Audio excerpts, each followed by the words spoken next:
मेरी गुजारिश है, जो कमेटी बनेगी ये हुकूमत से दरख्वास्त करने की बजाय, मुतालबात करने की बजाय आज इस हाउस में ऐलान करे कि हम हुकूमत के साथ तमाम किस्म के मुज़ाकरात का बाइकाट करते हैं। हुकूमत हमें अभी तक ये नहीं बता रही कि हमारा खून किसने बहाया, हमारा कातिल कौन है। लाशों की बेहुरमती कर रहे हैं, लाशें नहीं दे रहे। मस्जिदों में खौफो हरास है। हर जुमा से पहले खतीब बेचारा या मस्जिद से गायब है या छुपा हुआ है। हादसा हुए 13 अक्टूबर को यह वाकया हुआ, आज 26 हो गई, 25-26 पे आ रहे हैं, अभी तक खौफो हरास है। कहां? अहले सुन्नत की मस्जिदों में, अहले सुन्नत के मदरसों में। मैं पूछता हूं लानती हुक्मरानों, मस्जिदें तो तुम्हारा बाप भी बंद नहीं कर सकेगा, तुम किससे लड़ाई करने जा रहे हो? अहले सुन्नत से।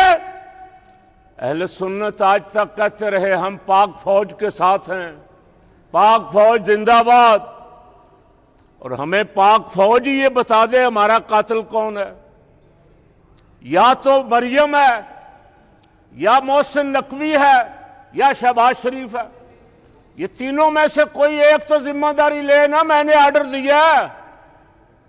ये तीनों कहते हैं सानू नहीं पता कित्थों हो रहा है सारा कुछ। जिस अफसर से मिलो, बड़े से बड़े अफसर से, कहता पता नहीं सारे कौन कर रहे हैं, लिस्ट पता नहीं कित्थों आई। तो मैंने कहा तुम डूब के मर जाओ, छोड़ दो, सीटें छोड़ दो। तो वो किसी ने कहा था मुफाहमत न सिखा जबरे नारवा से मुझे, मैं सर बकफ हूं लड़ा दे किसी बला से मुझे। सुन्नियों को लड़ा दो, सुन्नियों को कहो बाहर निकलो, आज आप एहतजाज की काल दें, हुकूमत से मुज़ाकरात मुनक़ते कर दें। कोई मुज़ाकरात नहीं होंगे उस वक्त तक जब तक हमें हमारी लाशें दो। हमारे कातिल का पता बताओ, कत्ल किस करने का हुक्म किसने दिया? हम कहते हैं जिंदाबाद, नामालूम जिंदाबाद। नामालूमों ने हारी हुई, ठुकराई हुई एमक्यूएम को 17 सीटें जतवाई 47 पे, और 17 सीटों वालों को 200 सीटें दी। कोई एक सीट भी किसी अहले सुन्नत आलिम को दी? क्यों जी? जरा बोलें अगर मेरी समझ आ रही तो। एक सीट भी। वोट 30 लाख हमारा भी था।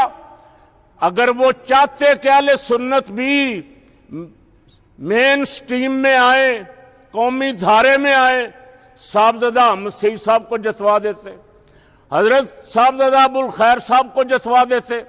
कोई 1, 2, 4 चले। एक तंजीम को आप कहते हैं जी ये इंतहा पसंद है, सारा इंतहा पसंद होगा सुन्नी? इंतहा पसंद तो आप इस मरीज के वाले वाक़े के बाद कह रहे हैं, और इलेक्शन हुए तो 1.5 साल हो गया।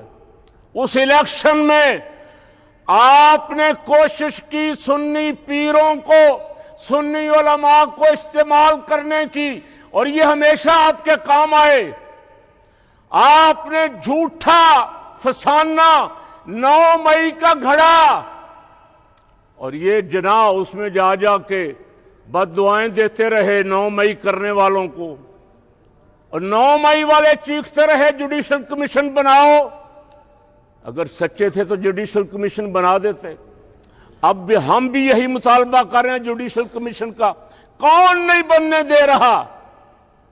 किसने खून बहाया है उससे आप हिसाब मांगे और ऐलान करें पीर साहब, उस वक्त तक किसी हुकूमती आदमी से मुज़ाकरात नहीं होंगे जब तक हमारी लाशें ना दी जाएं, हमारे कातिल ना बताए जाएं।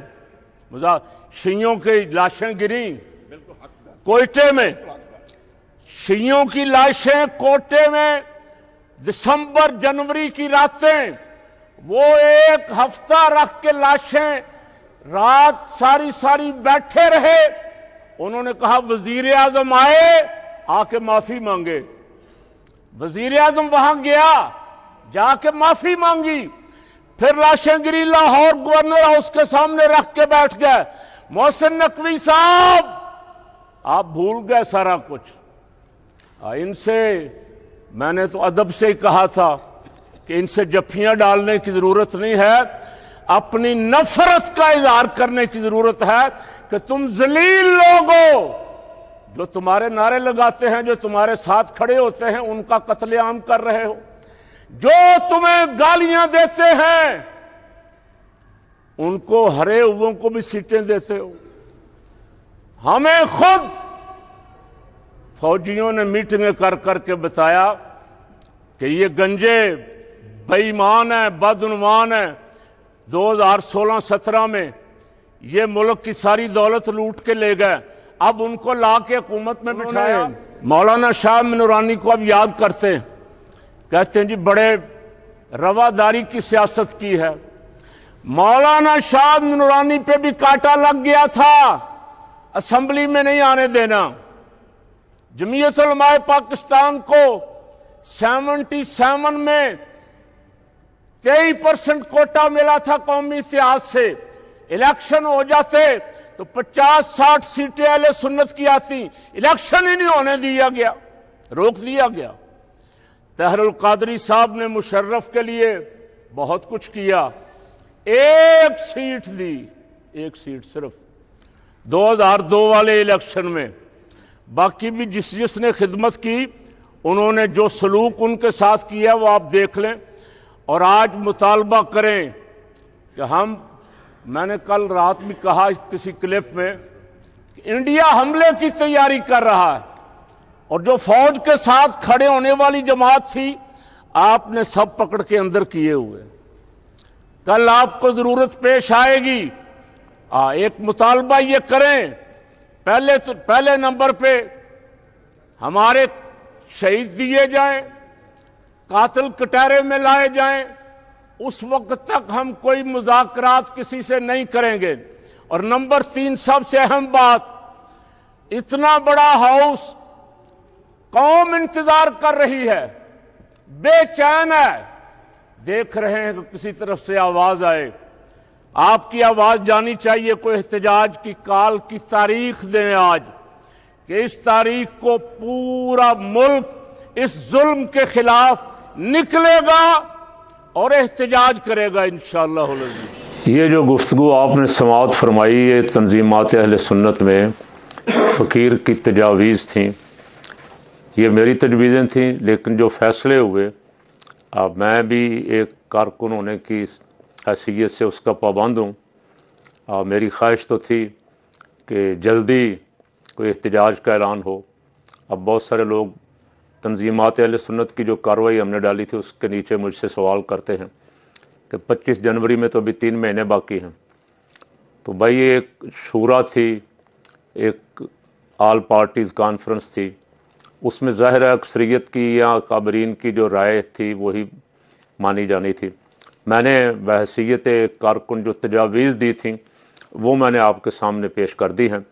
उस दिन से ये इसलिए वीडियो अपलोड नहीं की कि ये एक इजलास की कार्रवाई के दौरान एक अमानत है, लेकिन अकाबरीन ने सब ने तकरीबन अपनी अपनी तजावीज़ और तकरीरें भी लोड कर दी। 3-4 दिन से चल रही हैं, आप सुन रहे हैं। तो मैंने भी मुनासिब समझा कि मैंने जो कुछ अर्ज़ किया है मैं भी आपकी खिदमत में पेश कर दूँ। लेकिन अब मैं उन फ़ैसलों का पाबंद हूँ जिस मजलिस में मैं शरीक था। जो मेरी तजवीज़ें थी वो पेश कर दी हैं, लेकिन जो फ़ैसले हुए, मेरी तजवीज़ थी मुज़ाकरात ना करने की, फ़ैसला हुआ मुज़ाकरात भी होंगे और एहतजाज भी होगा। तो मैं उसका पाबंद हूँ। इंशाअल्लाह जो वो ऐलान करेंगे, जो ऐलान उन्होंने किए हैं, हम उनके साथ खड़े हैं।